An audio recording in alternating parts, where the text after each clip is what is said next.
Hello વિદ્યાર્થી મિત્રો, તો કેમ છો? તો આજે આપણે ધોરણ 10 ચેપ્ટર નંબર 13 આંકડાશાસ્ત્ર, જેનો લેક્ચર નંબર 6 છે.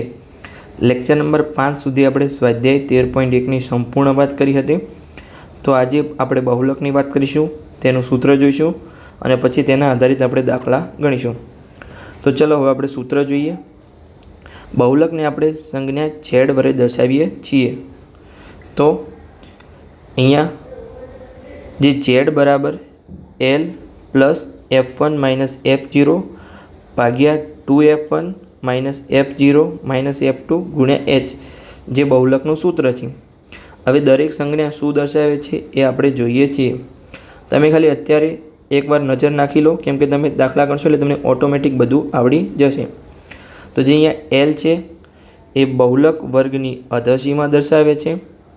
પછી F1 છે એ બહુલક વર્ગની આવૃત્તિ દર્શાવે છે. પછી F0 છે એ બહુલક વર્ગની આગળની આવૃત્તિ દર્શાવે છે. અને F2 છે એ બહુલક વર્ગની પાછળના વર્ગની આવૃત્તિ દર્શાવે છે. અને H તો તમને ખબર જ છે કે વર્ગ લંબાઈ દર્શાવે છે. મેં તમને આ બહુલકવાળું સૂત્ર લેક્ચર 1માં પણ સમજાવ્યું હતું, અહીંયા ફરીથી સમજાવ્યું છે. તો હવે તમને યાદ રહી ગયું હશે. તો આપણે આગળના દાખલા તરફ આગળ વધીએ છીએ. તો સૌથી પહેલો દાખલો છે ઉદાહરણ 4, જે બહુલકનો છે.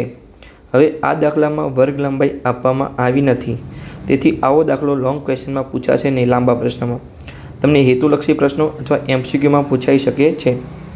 તો ચલો હવે આપણે રકમ વાંચી લઈએ અને દાખલાની ગણતરી કરીએ, કેમ કે આ ચેનલ પર આપણે સંપૂર્ણ ગણિત ભણાવવાના છીએ. તો આપણે કોઈ પણ ટૉપિક છોડીશું નહીં, પૂછાશે કે નહીં પૂછાય. તો ચલો હવે આપણે ઉદાહરણ 4ની રકમ વાંચી લઈએ. એક બોલર દ્વારા 10 ક્રિકેટ મેચમાં નીચે પ્રમાણે વિકેટો લેવામાં આવી છે. જે આ 10 મેચ છે એમાં એને એક મેચમાં 2 વિકેટ લીધી, 6 વિકેટ લીધી, એવી રીતે 10 મેચની વિકેટો દર્શાવવામાં આવી છે. તો આ માહિતીનો બહુલક શોધો. આપણે બહુલક શોધવાનો છે. તો અહીંયા આપણે બે અલગ અલગ ખાના લઈશું. તો એકમાં આપણે વિકેટોની સંખ્યા લઈશું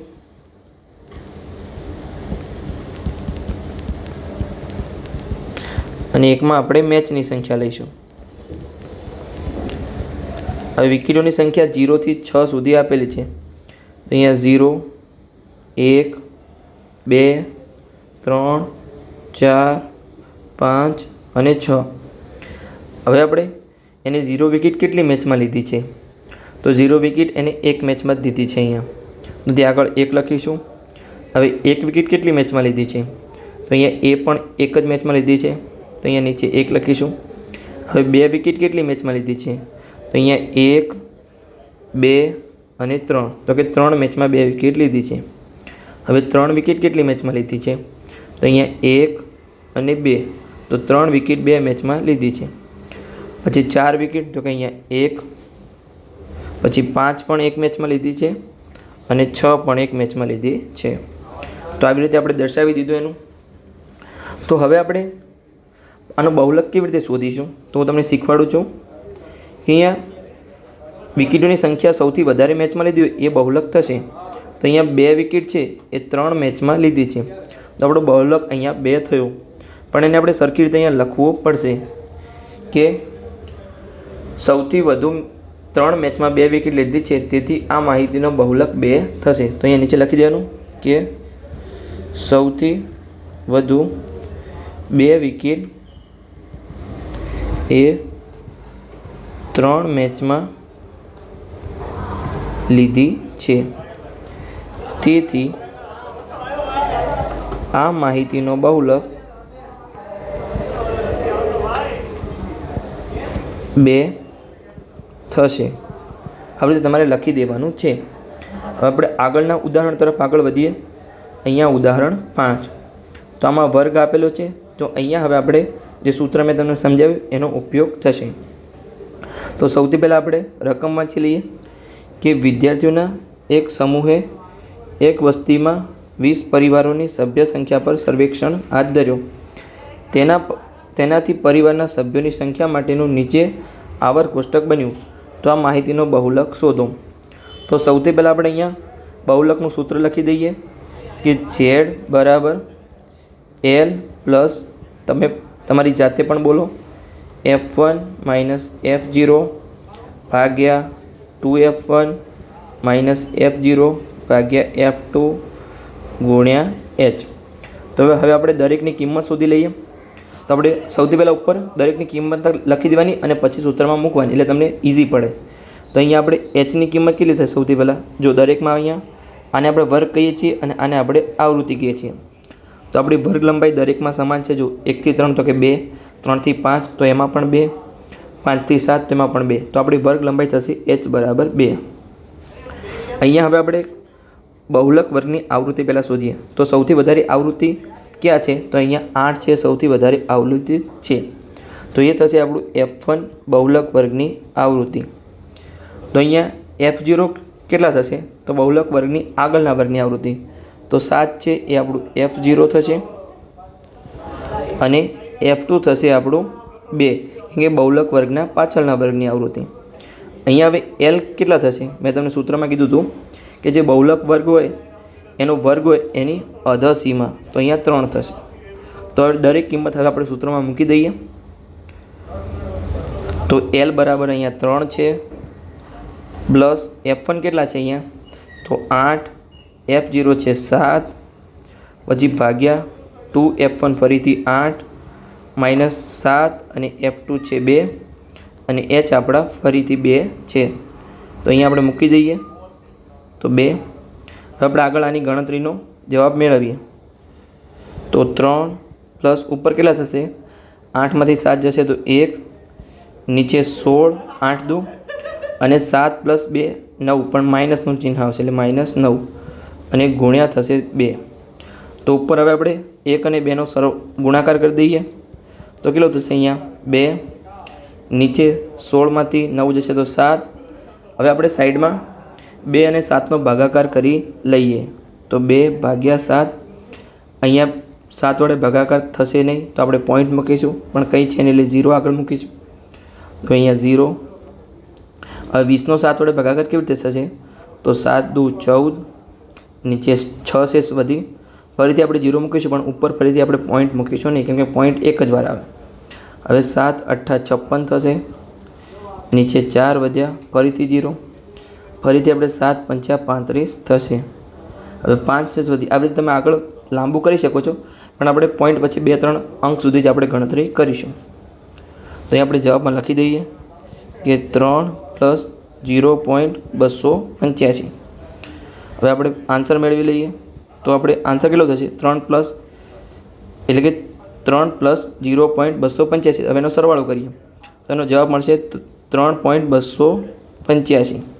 હવે આપણે અહીંયા 2 જ પોઈન્ટ રાખીશું, કેમ કે અહીંયા 5ને કાઢી દઈશું, પણ 5 છે એટલે અહીંયા 9 આવશે. જો 5 અથવા 5 કરતાં મોટી સંખ્યા હોય તો આગળ 9 આવે, અને જો 5 કરતાં નાની સંખ્યા હોય તો જે સંખ્યા હોય એની એ જ આવે. જો અહીંયા 4 હોત તો 28 ના 28 આવત, પણ અહીંયા આપણે 29 લખવા પડશે, એટલે કે આપણો ફાઇનલ આન્સર થશે 3.29.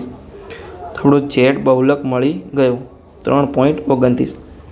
આપણે અહીંયા રફ વર્કને રિમૂવ કરી દઈએ અને આપણે આગળના દાખલા તરફ આગળ વધીએ. તો આગળનો દાખલો છે ઉદાહરણ નંબર 6.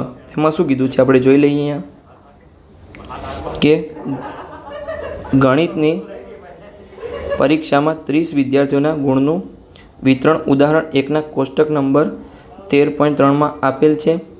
તો આ માહિતીનો અહીંયા બહુલક હશે, મધ્યકની બહુલક હશે. દરેક દાખલામાં મધ્યક આગળના લેક્ચરમાં આપણે શોધ્યું છે, અહીંયા ભૂલથી મધ્યક લખાઈ ગયું છે, પણ બહુલક શોધો, વળી તેને મધ્યક સાથે સરખાવો અને બહુલક અને મધ્યકનું અર્થઘટન કરો. તો અહીંયા આપણે બહુલક શોધીએ. તો કઈ કઈ આપણે સંજ્ઞા શોધવાની છે તો તમને ખબર જ હશે. અહીંયા સૌથી પહેલાંનું આપણે સૂત્ર મૂકી દઈએ. Z બરાબર L plus F1 minus F0 ભાગ્યા 2F1 minus F0 minus F2 ગુણ્યા H. તો અહીંયા H કેટલા થશે? જો 25માંથી 10 જશે તો 15, 40માંથી 25 જશે તો પણ 15. દરેકમાં વર્ગ લંબાઈ તો સમાન જ છે બહુલક શોધીએ ત્યારે. તો H આપણા થશે અહીંયા 15. આપણે બહુલક વર્ગ કયો થશે? તો બહુલકની આવૃત્તિ સૌથી પહેલાં આપણે શોધીએ. તો આપણી બહુલક અહીંયા 7 આવૃત્તિ સૌથી વધારે છે, તો એ બહુલક આવૃત્તિ થશે, અને 40 થી 55 છે એ આપણો બહુલક વર્ગ થશે. તો અહીંયા F1 છે એ બહુલક વર્ગની આવૃત્તિ 7 થશે. હવે F0 છે એ બહુલક વર્ગની આગળના વર્ગની આવૃત્તિ, એટલે અહીંયા આગળનો વર્ગ આવૃત્તિ છે 3, તો એને 3 મૂકી દઈએ. F2 આપણા થશે બહુલક વર્ગના આગળના વર્ગની આવૃત્તિ, તો એ છે આપણી અહીંયા 6. હવે L કેટલા થશે? તો જે આપણો બહુલક વર્ગ છે 40 થી 55, એમાં અધસીમાં અહીંયા 40 છે, તો એને 40 મૂકી દઈએ. હવે આપણે સૂત્રમાં દરેકની કિંમત અહીંયા મૂકી દઈએ.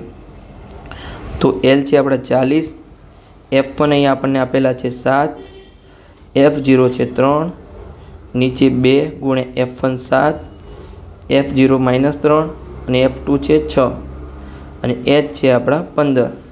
તો હવે આપણે આગળના સ્ટેપમાં આગળની ગણતરી કરીએ. તો 40ને આપણે એમને મૂકી દઈએ, પ્લસ અહીંયા ઉપર 7માંથી 6 જશે તો 4, નીચે અહીંયા 2 ગુણ્યા 7 તો 14 અને અહીંયા 3 + 6 ના ઉપર નિશાની માઇનસની આવશે અને ગુણાકારમાં 15 એમના એમ.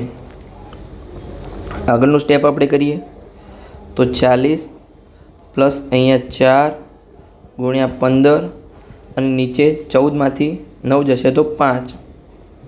અહીંયા હવે આપણે 15 ગુણાકારમાં છે અને 5 ભાગાકારમાં છે, તો અહીંયા 5 5ને ઉડાડી શકીએ, તો અહીંયા 5 તરી 15 થાય એટલે 3 આવ્યા.